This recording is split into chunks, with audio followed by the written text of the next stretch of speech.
प्रणाम। आज हामी नेत्रबाण.com अनलाइन खबरको लागि नेपालको सङ्घीय संरचना अन्तर्गत रहेको 2 नम्बर प्रदेश जुन मधेस प्रदेशको रौतहट जिल्ला साबिक नारायणी अञ्चलमा रहेको श्री निजानन्द धाम नजरपुरका गादीपति सन्त श्री 108 सुरेन्द्र दासजी महाराजको सानिध्यमा आएका छौँ। आज हामीले महाराजजीको सानिध्यमा श्री कृष्ण प्रणामी धर्मको इतिहास, श्री कृष्ण प्रणामी धर्मको बारेमा केही जानकारीको लागि जान्न पनि गइरहेका छौँ। यसै क्रममा म महाराजजीलाई सर्वप्रथम परिचयबाट अगाडि बढाउन चाहन्छु। महाराजजी, हजुरको परिचय दिनुहोस् न। प्रणाम। भाइले केही संक्षिप्त जानकारी त गराइ नै सक्नु भएको छ। श्रीकृष्ण प्रणामी मन्दिर निजानन्द धाम नजरपुर, जुन नेपालकै एउटा धार्मिक पर्यटकीय क्षेत्रको रूपमा सरकारले पनि घोषणा गरेको स्थान छ। असाध्यै पवित्र भूमि नै छ। शुद्ध शाकाहारी गाउँ, प्रणामी सुन्दर साथहरूको बस्ती भएको ठाउँ छ र दुर्व्यसनबाट मुक्त एउटा समाज रहेको ठाउँ छ। त्यही निजानन्द धाममा म संरक्षकको रूपमा त्यहाँ रहेको छु, सेवा गरिरहेको छु त्यही नै। म अब प्रश्नको क्रमलाई अगाडि बढाउन चाहन्छु। निजानन्द सम्प्रदाय अन्तर्गत रहेको श्रीकृष्ण प्रणामी धर्म, हाम्रो श्रीकृष्ण प्रणामी धर्मको बारेमा चाहिँ केही संक्षिप्त जानकारी दिनुहोस् न महाराजजी। यथार्थमा हेर्दाखेरि श्रीकृष्ण प्रणामी धर्म परमधामदेखि नै छ। किनभने पूर्ण ब्रह्म परमात्मा अक्षरातीत श्रीकृष्णजी, उहाँलाई हामी राजजी पनि भन्दछौँ। अक्षरातीत श्रीकृष्णजीलाई प्रणाम गर्नको लागि, दर्शन गर्नको लागि श्रीकृष्णजी राजजीका अनन्त सतका अनन्त कलामध्ये कला अक्षर ब्रह्म स्वयं रङ्गमहलमा गएर दर्शन गरेर फर्किने गर्नुहुन्छ। त्यसै प्रणाम गरेर जब फर्किनुहुन्छ, हामीले सेवा पूजामा पनि गाउने गरेका छौँ। इन समय भगवान जी त दर्शन को आवे नि त झरोके सामी नजर करे, प्रणाम करके पीछे फिरे। र जसरी अक्षर ब्रह्मले परमधामदेखि नै राजी महाराजलाई अक्षरातीत श्रीकृष्णजीलाई प्रणाम गरेर फर्किनुहुन्छ, त्यही प्रणाम परम्परा चल्दै आएको हो। अक्षरातीत पूर्ण ब्रह्म परमात्मा श्रीकृष्णजीलाई, श्रीराजजीलाई प्रणाम गर्ने हुनाले हामीले श्रीकृष्ण प्रणामी भनेर जान्दछौँ। र श्रीकृष्ण प्रणामी धर्मको जुन मूलभूत सिद्धान्तहरू छ, यसलाई चाहिँ त्यो अखण्ड घर परमधामको र पूर्ण ब्रह्म परमात्मालाई सद्गुरु श्री देवचन्द्रजी महाराजले विक्रम सम्वत 1678देखि यो जगतमा प्रकट गरिदिनु भएको हुनाले यसलाई निजानन्द सम्प्रदायको रूपमा पनि जान्दछौँ। निजानन्द भन्नाले त्यो निजको आनन्द, त्यो परमधामको दिव्य आनन्द, धामधनराजी महाराजको सानिध्यताको अखण्ड परमधामको आनन्द यहाँ जगतमा प्रकट गरिदिनु भएको हुनाले यसलाई निजानन्द सम्प्रदायको रूपमा पनि हामी जान्दछौँ। मूलभूत रूपमा अक्षरातीत पूर्ण ब्रह्म परमात्मा श्रीकृष्णजी, श्रीराजजीलाई अन्तर्हृदयदेखि प्रणाम गर्ने हुनाले श्रीकृष्ण प्रणामी धर्म भनेर हामीले बुझ्ने हो। यो श्रीकृष्ण प्रणामी धर्मको इतिहासको बारेमा पनि अलिकति हजुरलाई यो प्रसङ्गलाई पनि अलिकति जोड्न चाहे। यो धर्मको सुरुवात कहिले भयो अनि यो धर्मको संवर्धक को हुनुहुन्छ, अनि साथसाथमा नेपालमा पनि श्रीकृष्ण प्रणामी धर्म चाहिँ कहिलेदेखि अब हिन्दू धर्मको अब मुख्य धर्मकै रूपमा मानिन्छ, यो धर्म चाहिँ नेपालमा कहिलेदेखि आयो, अनि साथसाथमा यसको बारेमा श्रीकृष्ण प्रणामी धर्मको बारेमा पनि थोरै इतिहास बताइदिनुहोस् न। अहिले भर्खर हामीले बुझ्यौँ, जान्यौँ, श्रीकृष्ण प्रणामी धर्म परमधामदेखि नै छ। यो शाश्वत धर्म हो, सनातन हो। किनभने श्रीकृष्णजी सनातन हुनुहुन्छ, पूर्ण ब्रह्म परमात्मा सनातन हुनुहुन्छ र उहाँको अंश हामीभित्र रहेको आत्मा सनातन छ, एटर्नल छ, शाश्वत छ। अनि आत्मा अनि परमात्माको सम्बन्ध देखाउने धर्म पनि सनातन हो। त्यसबाट श्रीकृष्ण प्रणामी धर्मलाई शुद्ध सनातन धर्म भनिएको छ। पूर्ण ब्रह्म परमात्मा श्रीकृष्णजी स्वयं पूर्ण ब्रह्म र सनातन हुनुहुन्छ। कृषिर्भुवाचकः शब्द णश्च निवृत्तिवाचकः तयोरैक्यं कृष्ण नाम पूर्ण ब्रह्म सनातनम। र सनातन शाश्वत अखण्ड घर परमधाम आत्माका मालिक पूर्ण ब्रह्म परमात्मा अक्षरातीत श्रीकृष्णजी, श्रीराजी महाराज, उहाँलाई हामीले नित्य प्रति अन्तर्हृदयबाट प्रेमपूर्ण भावका साथमा प्रणाम गर्ने हुनाले श्रीकृष्ण प्रणामी धर्मको परम्परा चल्दै आएको हो। हामीले यो कुरा बुझ्यौँ र यसलाई नै सद्गुरु श्री देवचन्द्रजी महाराजले विक्रम सम्वत 1678 यो जगतमा प्रकट गरिदिनु भयो र सबैभन्दा पहिले श्रीकृष्णजीलाई श्रीराजजी महाराजलाई दर्शन गर्ने बित्तिकै सद्गुरुले जब प्रणाम गर्नुभयो त्यस पश्चात यो जगतमा कृष्ण प्रणामी धर्मको रूपमा प्रकट भएको छ। यसलाई हामीले निजानन्द सम्प्रदाय पनि भन्दछौँ। यस कारणले यो कृष्ण प्रणामी धर्मको परम्परा स्वयं परमधामबाट नै प्रारम्भ भएको भन्ने कुरा हामीले प्रष्टसँगले बुझ्ने मौका पाएका छौँ। भाइ यसभन्दा अगाडि के छ योभन्दा अगाडि त छ। ठिक छ अगाडि बढाउनुहोस्। भगवान श्रीकृष्ण प्रणामी धर्म जुन निजानन्द सम्प्रदाय अन्तर्गत रहेको श्रीकृष्ण प्रणामी धर्म मान्ने धर्मावलम्बीहरूले भगवान श्रीकृष्णको पूजा आराधना गरेको देख्न सकिन्छ, पाइन्छ पनि। अनि साथसाथमा श्रीकृष्ण प्रणामी धर्ममा दीक्षित भइसके पश्चात भगवान श्रीकृष्णको आराधनामा गरिन्छ, जुन भगवान श्रीकृष्ण अरू हिन्दू धर्मावलम्बीहरूले पनि मान्दै आइरहेका छन्। भगवान श्रीकृष्ण चाहिँ अरू धर्मावलम्बीले मान्ने श्रीकृष्ण र श्रीकृष्ण प्रणामी धर्म अन्तर्गत रहेको निजानन्द सम्प्रदाय अन्तर्गत रहेको श्रीकृष्ण प्रणामी धर्ममा दीक्षित भएर मान्ने श्रीकृष्णमा चाहिँ के फरक छ, यसको नि अलिकति हजुरले जानकारी दिनुहोस्। मूल रूपमा हेर्ने हो भने सारा शास्त्रहरूको सार तत्त्व हेर्ने हो भने श्रीकृष्ण परम तत्त्व हुनुहुन्छ, सबैको परम तत्त्वको रूपमा हुनुहुन्छ, पावर हाउसको रूपमा हुनुहुन्छ। श्रीकृष्णजीकै नाममा उहाँका अंश स्वरूप गोलोकीय शक्ति या वैकुण्ठवासी भगवान विष्णु भगवान हुनुहुन्छ। उहाँ पूर्ण ब्रह्म परमात्माकै अंश स्वरूप भएको हुनाले जो पूर्ण ब्रह्म परमात्माको मूल नाम छ त्यो नाम श्रीकृष्ण नाम हो। अक्षरार्थी श्रीकृष्ण नाम मूल नाम हो र उहाँकै आधारमा उहाँका अंशहरू जति पनि शक्तिहरू हुनुहुन्छ श्रीकृष्णजीको नाममा उहाँहरूले पनि लीला गर्नुभएको छ। वैकुण्ठवासी भगवान विष्णुले पनि गोलोकीय शक्तिले पनि, किनभने आफ्नो मूल स्वरूप जो हुनुहुन्छ अक्षरातीत पूर्ण ब्रह्म परमात्मा श्रीकृष्णजी भएको हुनाले उहाँकै मूल नामबाट अन्य भगवानहरूको पनि हामीले गुणगान गाउने गरेका छौँ। श्रीकृष्णजीको नाममा हामी जान्दछौँ। भगवान विष्णुलाई पनि श्रीकृष्णजी भन्ने गरिन्छ, तर मूल रूपमा अक्षरातीत पूर्ण ब्रह्म परमात्मा श्रीकृष्णजी परम तत्त्वको रूपमा हुनुहुन्छ। हामी सबै भगवान सबै देवी देवताहरूलाई अत्यन्तै आदर गर्दछौँ, किनभने पूर्ण ब्रह्म परमात्माकै अंश स्वरूप हुनुहुन्छ। हरेक प्राणी नै पूर्ण ब्रह्म परमात्माको अंश स्वरूप भएको हुनाले उहाँकै शक्ति भएको हुनाले हामी सबै देवी देवता भगवानहरूलाई ईश्वरहरूलाई सबैलाई खुब आदर गर्दछौँ। अनि सबैले नै पूर्ण ब्रह्म परमात्मा एक पूर्ण ब्रह्म परमात्मालाई आस्था राख्ने सबै भगवानहरूले पनि उहाँलाई नै मान्ने भएको हुनाले हामी सबैको आस्थाको केन्द्र पूर्ण ब्रह्म परमात्मा अक्षरातीत श्रीकृष्णजी हुनुहुन्छ। त्यस भएर हामीले मूल रूपमा एक परम तत्त्व श्रीकृष्णजीलाई हामीले जान्दछौँ। श्रीकृष्ण भन्ने बित्तिकै हामी अक्षरातीत पूर्ण ब्रह्म परमात्मा श्रीकृष्णजी जो सबैको चेतनाहरूको केन्द्र हुनुहुन्छ हामी त्यो रूपमा बुझ्दछौँ। र सारा शक्तिहरू परमात्माकै अंश स्वरूप हुनुहुन्छ। संसारका विविध प्रकारका व्यवहारलाई सञ्चालन गर्नको लागि सबैको आफ्नो महत्त्वपूर्ण भूमिका हुन्छ। त्यसो भएर अत्यन्तै आदरणीय हुनुहुन्छ सबै नै। निजानन्द सम्प्रदाय अन्तर्गत रहेको श्रीकृष्ण प्रणामी धर्ममा दीक्षित भए पश्चात सुन्दर साथहरूले एकअर्कालाई टाढैबाट देखेपछि प्रणाम गर्छौँ हामी, जुन शिर निहुर्याएर। अलिकति यो प्रणाम शब्दको बारेमा पनि अलिकति हजुरले प्रश्न पारिदिनुहोस् न।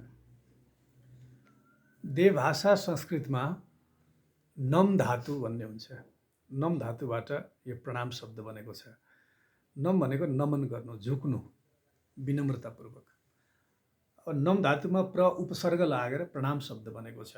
प्र भनेको अझ विशेष रूपमा नम भनेको झुक्नु, अर्थात् डाउन टु अर्थ एटिच्युड राख्नु, ह्युमिलिटी राख्नु, विनम्रताको भाव राख्नु, एकले अर्कालाई खुब आदर गर्नु, सम्मान गर्नु, त्यो भाव भएको हुनाले सामनेमा जो व्यक्ति छ ऊ भित्र पनि परमात्माको वास छ भन्ने त्यो विशुद्ध भावका साथमा हामीले झुकेर प्रणाम गर्ने हुनाले यो प्रणाम शब्द अत्यन्तै प्राचीन र अत्यन्त आदरणीय शब्द छ।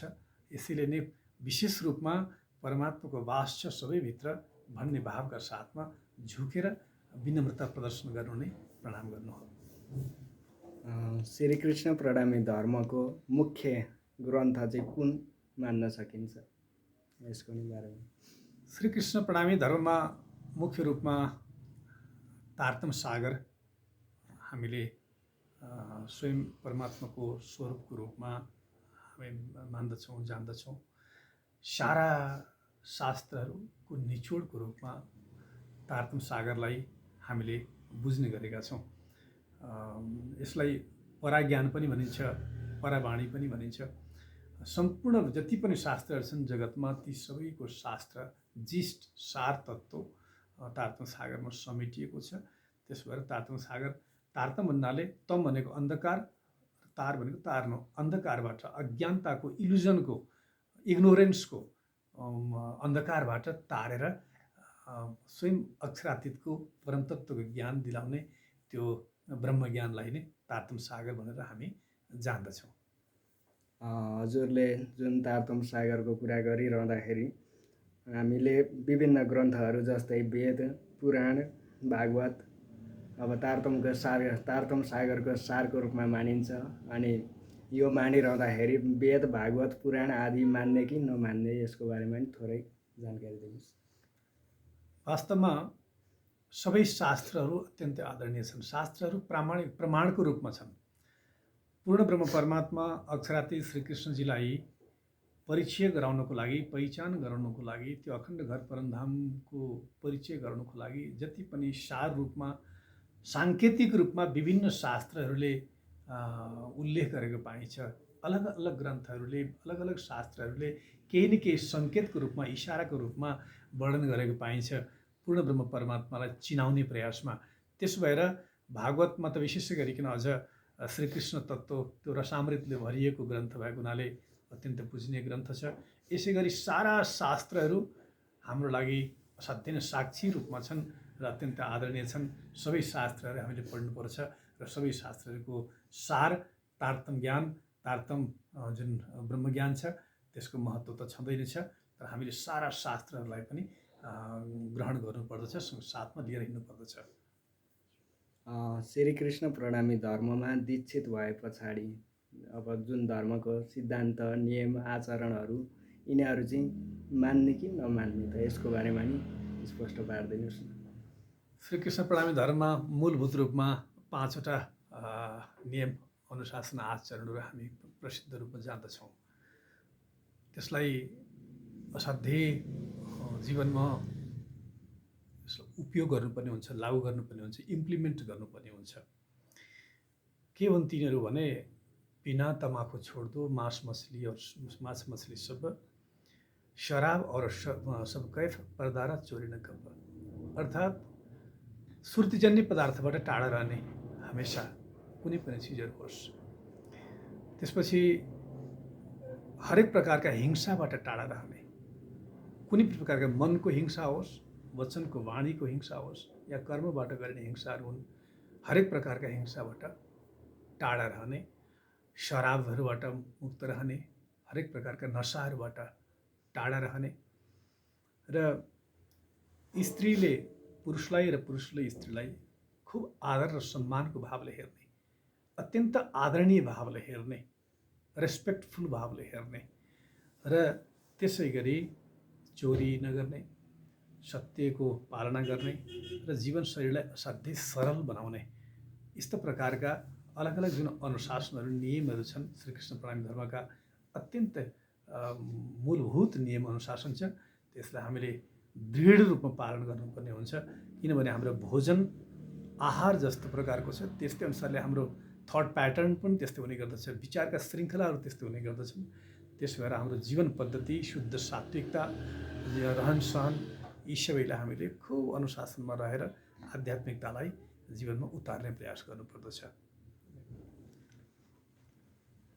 निजानन्द सम्प्रदाय अन्तर्गत रहेको श्रीकृष्ण प्रणमी धर्ममा दीक्षित भएभन्दा पछाडि सुन्दर साथहरू, प्रत्येक सुन्दर साथहरूको चिनारीको रूपमा रहेको जुन कण्ठीमाला अनि तिलक, यो तिलक र कण्ठीमालाको पनि अलिकति महत्त्व बताइदिनुहोस् न महाराज।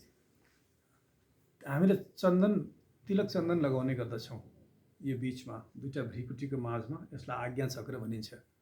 यो बिच ठाउँमा आज्ञा चक्र यो बुद्धिको लागि या जागृतिको लागि अत्यन्तै महत्त्वपूर्ण हुन्छ। आज्ञा चक्र जागृत हुनु भनेको ज्ञानको शिखरमा पुग्नुको लागि त्यो महत्त्वपूर्ण भूमिका हुन्छ। तर त्यसैले त्यो आज्ञा चक्र भएको स्थानलाई शीतलता प्रदान गर्नको लागि त्यसलाई हमेसा चन्दनको प्रयोग गरिन्छ। त्यहाँ चन्दन लगाइरह्यो भने यसलाई साइन्टिफिकली हेर्दाखेरि पनि त्यो आज्ञा चक्र जागृत हुन्छ भनिन्छ। त्यसैले एक त शीतलताको प्रतीक रूपमा हामी आज्ञा चक्रलाई हमेसा जोगाएर संरक्षित गर्नको लागि चन्दनको प्रयोग गर्ने गर्दछौँ। अनि त्यसै गरी हामी आफ्ना आत्माका मालिकका अंश हौँ र हाम्रो मालिक हुनुहुन्छ, परमात्मा मालिक हुनुहुन्छ भने हमेसा उहाँको श्रृङ्गारको हामीले धारण गरेको रूपमा चन्दनलाई सधैँभरि धारण गर्ने गरेका छौँ। त्यसमा यो अत्यन्त महत्त्वपूर्ण छ। त्यसै गरी कण्ठी, यो कण्ठमा लगाउने हुनाले कण्ठीको रूपमा हामी जान्दछौँ। यो यथार्थमा हेर्दाखेरि मङ्गलसूत्रको रूपमा हामी जान्दछौँ। जसरी एउटी अर्धाङ्गिनी आफ्नो पतिको नामको मङ्गलसूत्र धारण गर्नुहुन्छ, त्यसै गरी हामी आत्माका मालिकको नामको कण्ठी धारण गर्दछौँ। यो परमात्माप्रति हाम्रो आत्मीय भाव, प्रेम भाव दर्शाउने एउटा माध्यम हो। त्यस भएर हामीले चन्दन, तिलक चन्दन र कण्ठी अनिवार्य रूपमा धारण गर्नुपर्दछ। तुलसीको कण्ठी हुनसक्छ या शमी वृक्षको कण्ठी, जुन हाम्रो सद्गुरु सिद्धदेवचन्द्र महाराजले आफैले वृक्षारोपण गर्नुभएको श्री पाँच नौतनपुरी धामबाट प्राप्त हुने खिजडाको कण्ठी छ या तुलसीको कण्ठी छ। त्यसलाई धारण गरेर हामीले परमात्माप्रति आफ्नो आत्मीय भाव प्रकट गर्दछौँ। त्यसैले जरुरी छ यी दुवै धारण गर्नु। हजुरलाई धेरै धेरै धन्यवाद।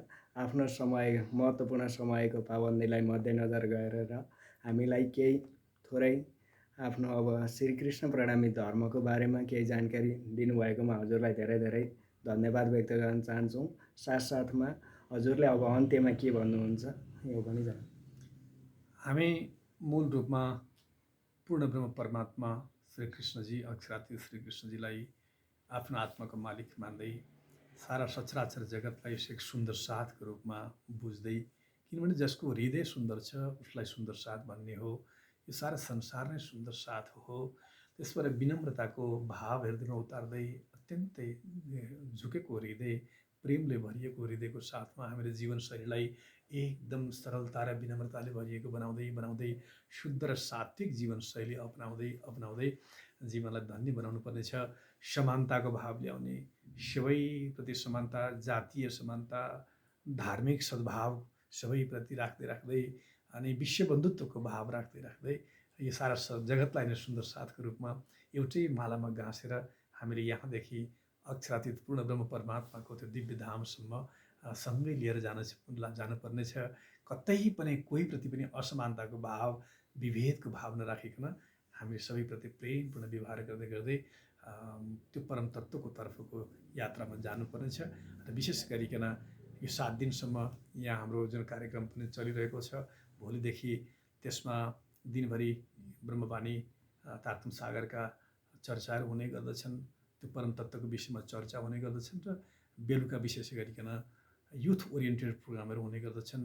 प्रोजेक्टरबाट हामीले युवालाई मोटिभेट कसरी गर्ने, उनीहरूको जीवनशैली कस्तो बनाउनु पर्ने हो, एउटा निडर, स्वाभिमान र ओभरअल डेभलपमेन्ट भएको युवा कसरी सिर्जना गर्ने, त्यस्तो कार्यक्रमहरू हुनेछ। बेलुका कार्यक्रममा युवालक्षी कार्यक्रम हुनेछ र सबै भक्तजन सुन्दर साथीहरूलाई त्यसमा पनि उपस्थितिको लागि हार्दिक आग्रह गर्दै रास रामतको साथमा, धुमधामको साथमा हामीले बेलुका कार्यक्रम पनि पुरा गर्नेछौँ। सबैलाई आमन्त्रण गर्दै प्रेम प्रणाम छ। प्रणाम।